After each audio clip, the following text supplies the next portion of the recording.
Hey everybody, it's Booksy here. I just recorded this video and forgot to hit the record button, which is really funny to me. So sorry.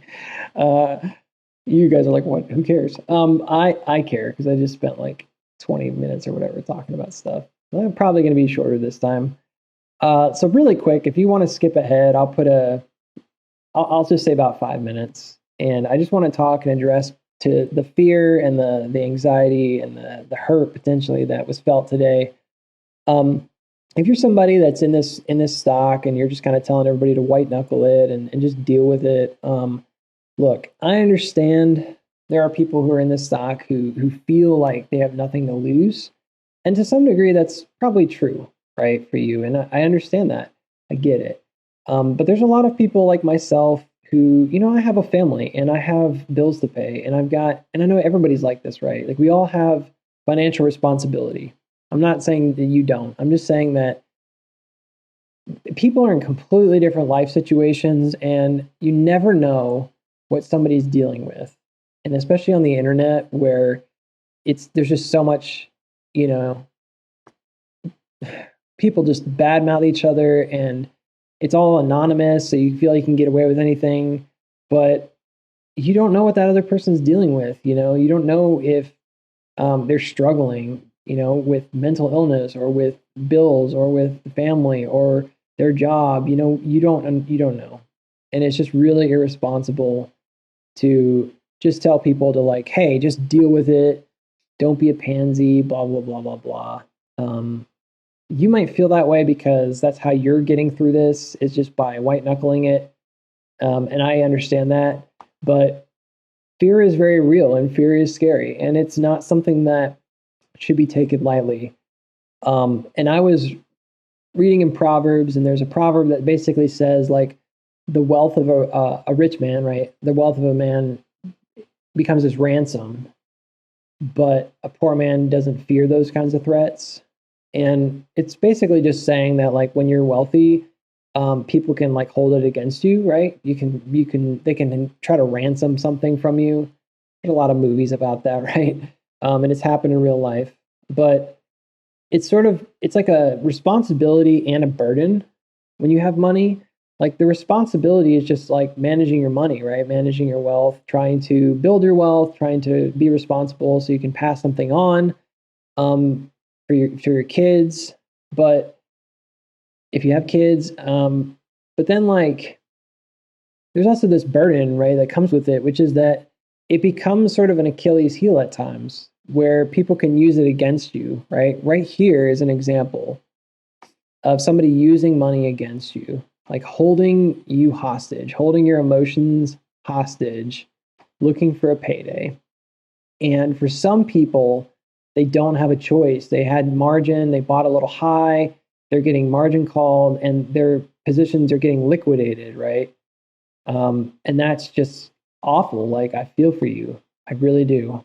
Um, and I'm not going to sit here and, like, lecture you on like what you should or shouldn't do. I just think that it sucks, and that's really rough. I'm sorry. If that's you, I really am sorry. Hopefully this thing turns around faster sooner than later. Hopefully we're not just going to kind of sit here for too long, but it's possible. A couple different things could happen, and I'll get to that in a minute. My point was just to say that I understand the fear, right? And when we were watching this fractal play out today, I was pretty much 1-to-1 until right around here. And I know I redrew this line like 5 times, but I was counting these, and I said 1, 2, 3, 4. And there was 1, 2, 3, 4 right here, right? This is on the 15-minute. If you look on a smaller time frame, you can see 1, 2, 3, 4. I was redrawing it because originally, it was hard to tell. Like, if this wasn't here, you're not really sure if the iterations are happening. I kept looking at, like, the 1 minute, trying to see if, like, I could count them.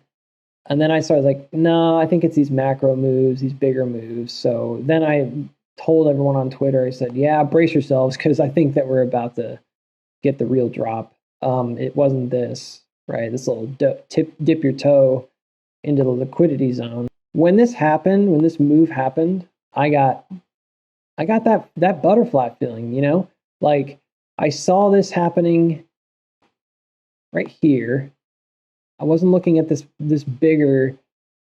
I was looking at this right here, just kind of one to one top to another top, and I thought this was a breakout. And then when I saw it sinking down, I could just feel it, you know, like this is not over. Like there's another drop coming, and we're in for it, you know. And it stinks. I mean, nobody wants to see like a negative 15% day. So I feel it too, and I just know, like in the back of my mind, that there are reasons that I'm doing this, right? There's reasons that I'm enduring the fear. And then also that I believe there's a technical outcome that isn't just this stock going to 0, okay, or this stock going to 5 or 10 or whatever people are saying. People run their mouth all they want. They don't back it up with anything. They just see a big move and they get scared. And this has happened before. I mean, come on. We dropped 50% back here, right? And then some. And everybody was like, it's over. And then it ran up back to $50. And everybody's like, haha, we told you so. And then it ran back down. You know, it's like, it's the same thing over and over and over again. And then finally, you know, you start looking at the big picture and you're like, oh, wait a minute, maybe this is something bigger, right? Than just us battling back and forth and back and forth. And I think that's my point, is just saying, like, ignore the people who are running their mouths. Okay. Consider the reasons that you're in the play. Consider that you don't want this to be something that controls your emotions, okay, in your life.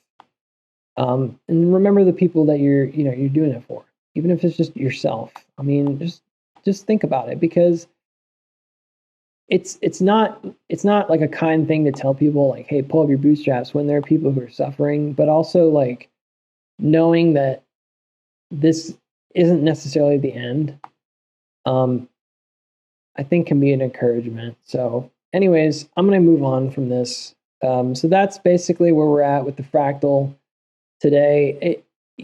My expectations for this fractal are pretty straightforward. I mean, I want to see, this is a B4. It's just like the end of the big drops.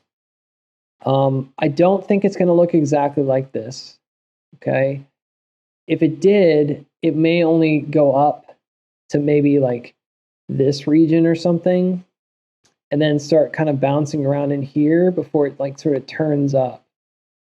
Okay. And the reason that I'm saying that, if you look at the way this stock likes to move, you often get these little spikes, but then they get kind of readdressed. And the V pattern, you see this V pattern here, where you get this like V and then it sort of flattens out. That's a really common one on AMC. So I'm not saying it has to do that, but I am saying that's certainly something that's plausible, and it makes sense. It would make sense to me, given some other things that I'll talk about in a minute. So that being said, my estimation for tomorrow, maybe just more sideways and up. I know it ran after hours, but until this thing like properly breaks out of this kind of widening down channel, I would not consider it over, until you really see it, because it could go up here and then just crash again. I mean, we don't know. And certainly if there's a gap, it's going to try to fill it in the morning. So that's always something to look forward to. But you don't know, and this giant red candle to me is just, there's just so much selling that happened in this region. It was crazy expensive, to push this stock down. So I think that hopefully that was it, but don't hold your breath, make sure that you're aware, this could drop further. And if it does, you got to be mentally prepared for it, make good decisions, but just be aware, okay? And watch these channels here. So basically, from there, I'm just going to talk about a couple other things. So first, I want to talk about this. So this is a schematic that I drew up for the stock, and this is an R1. And before you get upset because it doesn't look exactly like our current trends, remember that this is not the only one. There are other ones, and they all look a little different. And the reason that I picked this one, there are a lot of R1s. The R1 is all over this stock. The reason that I picked this one was because it had the most similarities in terms of the price action, okay? And it looked sort of the most clean. It was nice and spread out, like you could see it all. But we talked a lot about this region right here and how after we see this sort of break, what happens? Well, I thought, okay, if this is the liquidity zone, right, which kind of lines up with this, right? See these little double taps here? Maybe it wouldn't be that high, but this is kind of what I would consider like the normal trading range. So that would be, if you look right here, from here to here, maybe that's only like this area, okay? And we did stop there, but we didn't stop there, okay? We kept going. And yeah, I think that that's pretty fair to say, like, that's basically your liquidity zone. And if you look at it, you know, this is something that talked about a little bit with this stock, is that, you know, if you don't believe the Wyckoff schematic is legit, then maybe you don't like this, but I think it's legitimate. And I think that when you look at what the Wyckoff reaccumulation schematic looks like after a big move, it's very, very similar to what we're experiencing now. And this one is the most synonymous. And by the way, or the most similar. By the way, all of these kind of look like different R4s, or excuse me, R1s that I've seen. So I think that this idea, like there's a reaccumulation, like this looks exactly like one of the R1s on the fractals. I think that it's pretty fair to say that this happens quite a bit in this stock. So on the macro, if we think this is what's going on, then we expected a spring. It got nasty, it got ugly, it went below, see this little accumulation zone. And then what happens after that is we would expect it to come back up, whether it's slow and then runs, or if it runs and then bounces. There's a lot of things that could happen. What happened here is that it basically just tiptoed up to it, touched it, and moved on, and went back up, and it bounced. Right now, I'm not on a wide time frame here, but I just want you to kind of look at this region with me for a minute, and just consider that this does look like what we're seeing. Okay, albeit things are stretched out quite a bit. You see this kind of bounce right here. All right. This sort of a tap after this like U pattern or whatever. And I think that probably the way that I drew this is a little off. I think this right here is actually this. Yeah. And then this is the U. You can see it. It's hard to see because this is a really small time frame. This is 15 minutes. I should have put it on like 5. But the point is, like, when fractals get really tiny, they're kind of muddied. But the thing that I want you to note here is not that, you know, we can identify exactly all these different steps. I think that the touch points are kind of where your indicator should be on this. But more that, like, you see this big sell and it's like a double sell off, and it's not, look at the volume. It's not the biggest volume. Okay. Imagine for a minute this went lower. All right, just for a minute. Okay. If I had shown you a schematic that looked like this, I think a lot of people would be a lot less panicky. And a lot of people would be like, oh yeah, sure. Okay, this is totally possible. This could happen, right? But all I'm doing here is just basically just changing the volume, like the amount of volume that was pushed down into the stock. Now, this doesn't mean that it's going to shoot right back up to the top here. That's not likely, right? I don't see it going from here to here in a day. If it did, it would be cool, but I don't think that's going to happen. I think what's more likely is you see this move as sort of like the bottom, right? So maybe it's a little steeper than that. Maybe you see something like this, right? Where this sell happens and then it kind of comes up and Again, it comes up, and this would maybe be this test right here I was talking about. Bounces and maybe goes sideways a bit.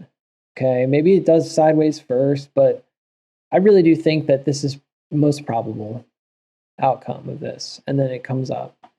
So now I want to address another thing which has been brought to my attention several times, which is I think Rico did a video on it, and some other people did some videos, and I know that it's probably more of like a group effort. I don't want to say it was one person in particular, but I watched Rico's video and I thought it was really cool. He did a good job. And the premise of that was that this whole section over here is the same as this section over here. And he matched up the fractals 1-to-1. And then he said that what would result would be ideally, I don't want to put words in his mouth, but ideally what would result is that basically you would have this fractal play out over here. Right? And sometimes, and I know this because I've found weird fractals all over the place, sometimes I get really excited and just kind of say, this has to happen because I found it. And I agreed that when I first heard it, I like this, again, I like this video, you should watch it and consider it for yourself. But I agreed that certainly it's a possibility. But I disagreed that it was a cycle, like a cyclical thing. And here's why. And I disagree that it has to do the exact same kind of move. Here's why I think that, okay? Because I've been staring at this chart for a long time, especially over the past couple of weeks. And I've noticed one thing that I'm very certain of. And that one thing is that there is no time cycle on this thing. And what I mean by that is there's not some magic bullet number about when things have to happen on this stock. I think what's most likely, what's most probable is things like this, okay? The, rollover dates for futures, things like that. And by the way, this rollover date is on, I think the 10th, something like that. It's right here. There's things like that seem to kind of coincide with certain actions on this. There's world events, other stuff like that that are pretty suspect. I think they're just really oddly timed. But I don't think there's some magic number or even a magic sequence necessarily, except for the fact that the fractals will repeat.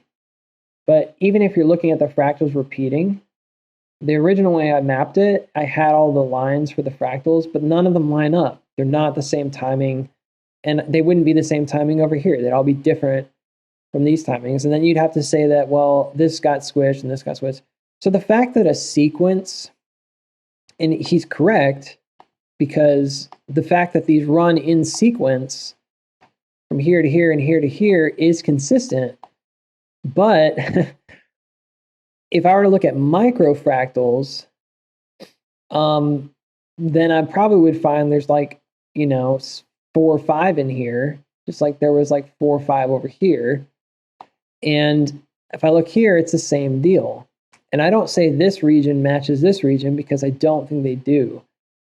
And you might think this is a little petty, but I believe it to be true. And that is that this is the, this right here is consistent with the T3, including this breakdown. Is very consistent with the T3. The only thing that was inconsistent was this region, which just drops really far. If this region hadn't dropped as far and this hadn't come up as high, then this is 1-to-1 from this point to this point, the fractal for the T3. And this move in particular, I know it looks a lot like this move, but I think that this move in particular is definitely a signpost to the T3 just based on what I've seen. It's just all over the place. I talked about that in the macro one. Another thing that I've been noticing, and I'm coming to this conclusion on this stock, is that, and this is not a sad thing, it's just kind of is what it is.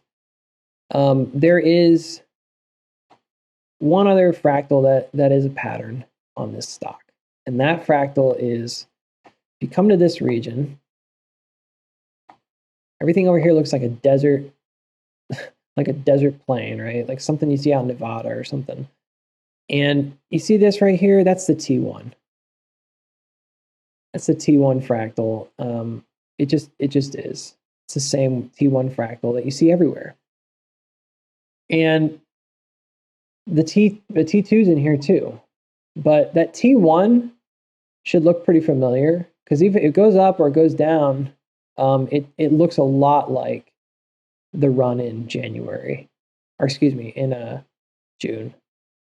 And I think that if you were to boil this stock down to like the bare bones, I actually think it's probably, you could probably argue that even the T1 and the T2 are the same test. See that? And I think the reason that they start looking more or less like different, okay, here it is because, you know, when you get to a place where there's like more dense volume, I think it kind of rounds out some of these shapes more. And then you get this like Dorito looking thing that everybody identifies. And that's the one that has like the 1, 2, 3. And that's the one I've said it's the most common T2 pattern. And so I actually think it's all the same. Like, you see this, there it is. I think it's all the same. There it is again. It's all the same fractal. It's just being manipulated in different ways to make it look different. So like even this is the same as this. And I know that's going to be like bizarre, but just hear me out. If you took this right here, you just stretch it out. I mean, it's the same fractal. It is. I know it is. Because I've been staring at this thing. I've looked into it. I've seen every move on this thing. I think there's some like wiggle room maybe to say there's more than one, but I think almost all of them are identical. Even these ones right here, I think they are all T1. I mean, just look at it for a minute, you know? The more you stare at it, the more you kind of think, okay, I think I see it. And maybe T1 is more like this or something. Maybe it has more of an aggregate sort of feel. There's more than one part. So I'm coming to this realization that this stock has one basic fractal, but it plays out across these different patterns that we see. And there's one pattern that repeats very frequently, and that's the pattern that I identified first.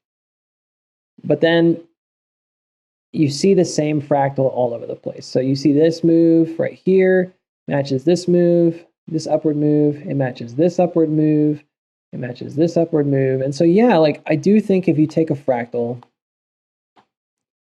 absolutely correct. It matches this region pretty much 1-to-1. But again, it's like this region is a sequence, okay?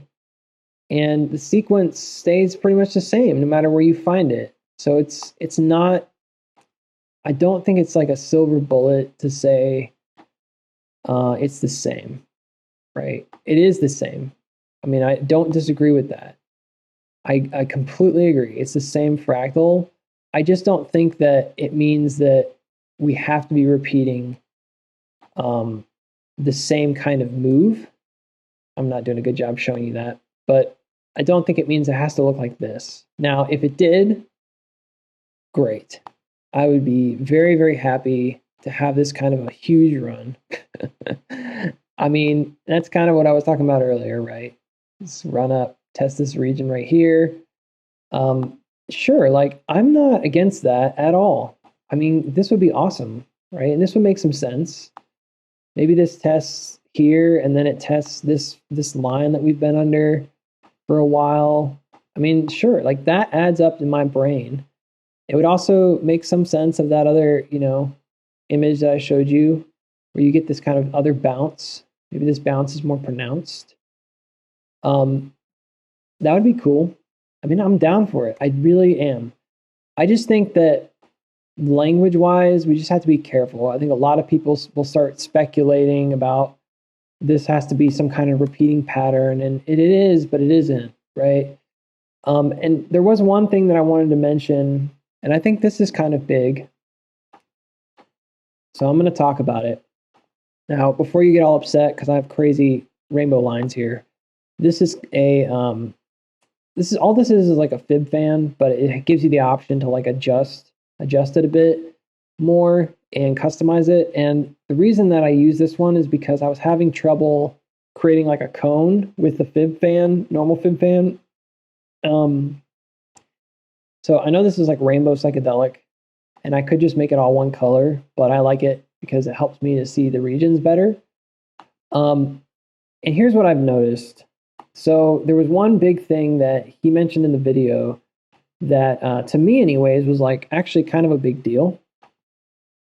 And that is that there was this kind of like cone, like megaphone, right?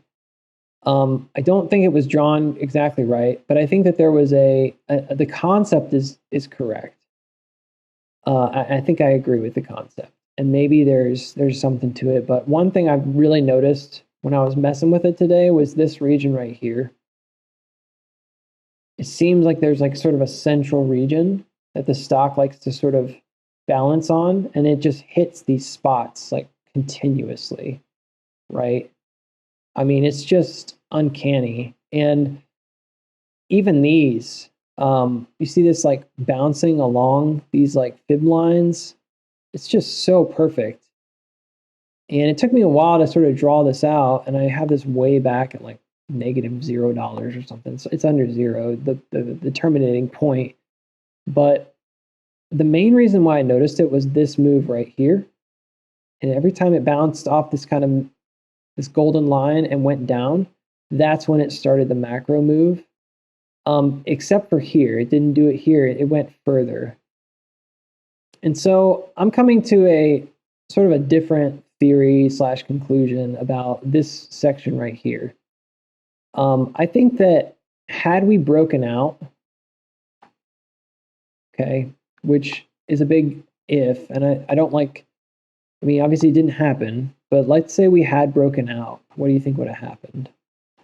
Probably,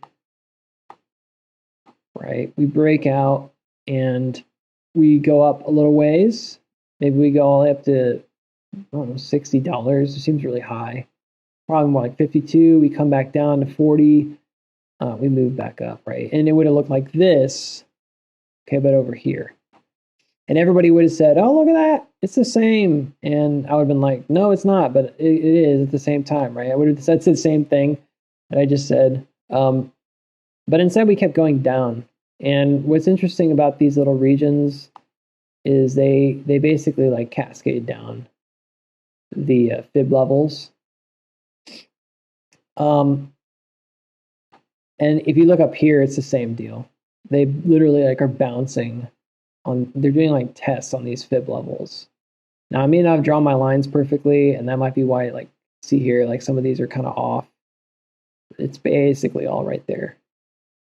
So this is what more my theories are kind of going now, is that I think it's less about the cycle. I don't think there's an actual cycle. I think it's more about how we reach these different points. And when you're in these upper regions, like above this, I think it says a 1618, you get these huge cells, right, to kind of correct us. These are like huge moves. Remember, this was like the 72 all the way down to 30. This big 50% move. This one was really big, and then it hard corrects to center. Okay. And it retests like sort of this region, which we see later is the catch region for this one. But everything kind of comes back to center, right? Same with here. When it overextends, just like it overextends here, and it comes back to center. I also noticed that the U here, which are kind of your major liquidity tests, that's why this U is like formed, this double push. One is the R1, and typically, and then the other one is, well, on the micro scale, that's what they look like. But on the macro scale, they kind of look different. I think one of them is the Head and Shoulders, but basically, yeah, this is the Head and Shoulder one. This is your R1, and then this is the Head and Shoulder on the top. which is the R3 on R4. So R1, R3, R4, R1, R3, R4, R1, R3, R4, and they're all hitting the same spots. Not a coincidence, okay? And this is all in that center test. And then you all the same, whenever you break down beneath the gold line, you start this final sequence. It just looks a little different. It looks different every time. Look, this looks different than this, looks different than this. And I think, again, it has more to do with the algorithm, like where it's at in the algo, but they're all basically start in the same spot in the algo when they start these dips, roughly. They're slightly different. These two are almost identical, just about. And that's why I think a lot of folks were like, we're matching this and that in January, and they're right. You're looking at fractals, they're correct. But in terms of everything else, they don't match. And I don't think they need to. I just think that it's about the fact that this fractal is navigating these paths, right? And then it's also playing out on a macro scale, right? The T's up to here, the R1, the R2, so on and so forth. And so what do I think about this? Well, if you look here, we definitely, I think this is I forget which one this is. It's not even going to show up. I think this is the 1618 going down. It bounced here, went up. It actually landed on this line, went up again, landed, went up, down, so on and so forth. Here, it didn't even come down past the normal 618. I think this is the 5. This is the normal 618. This is crazy. Let's double check that. Oh no, that's a 2.5 and a 3.82. So this was really shallow, right? And I know that a lot of people suspect that some institutions like pulled the trigger really quickly. But let's say like it had gone over here, it stayed longer in this region, and then it did dip down to like here. I think that could have made sense. And this is another thing that I'm starting to notice is that perhaps what's really needed, no one's going to want to hear this, but I'm going to just say it. I don't think this has to happen, okay? I'm just saying that if you look at the previous high from this region, the T's, right? This makes a lot of sense as a T3 because a lot of times the T's will set up for the T3, which comes above and creates the platform. It could be more of an angle. We don't know. I don't know yet. It doesn't have to be flat like this. But we tested, look at this. After we broke out here, we broke past, what was it, like $7 or something, $8. Okay, you go all the way up to 20, come all the way back down, and you've now traversed this entire region from here to here. All right, all of it has been touched after the fact. See this? All of that. It's traversed the whole region. That didn't happen here. What happened is that we went up here and we just stayed up here. We never traversed back down to $20. And everybody had talked about, maybe this thing needed to go down lower, so on and so forth. And I kind of think that might be the case. I don't like the idea of it having to come down to $20. I don't think that would be fun for anybody. Obviously, that would hurt our bank accounts. But it is a possibility, okay? It is a possibility. There is no major gap here. It's not about gap filling. So if it doesn't do it, if it doesn't have to happen, great, happy for it to not happen. If this is just a Wyckoff spring and we're ready to go up, I totally think this is possible to just stay right where we're at, ride up, 32, get up to $32, break out, and go. Okay, I think this is possible. I also think there's a possibility that it does come back down, not because of this move, which is what a lot of people will say, but because of needing to get back down and retest the previous high one more time. just like we did here, but we did it super early because of that buy button removal. So like imagine if that buy button hadn't happened and this did play out the same way, like this. Like imagine if that had happened and it stayed up here, kind of floated above. Do you think that it would have come over here as far as it did, right? To maybe this region, and then broke down and went to test and kissed the blue again? I mean, I certainly think it's a possibility. But I also think that knowing what I know about this fractal, that these are not quite interchangeable moves, you know? And I think this right here plays out like a T3. And it's sort of a chicken and the egg, like which came first? I don't know. But anyways, I'm kind of bouncing around ideas here. I don't want to waste any more of your time tonight. So thanks for watching the video, and I hope you guys have a good one. I will talk to you later.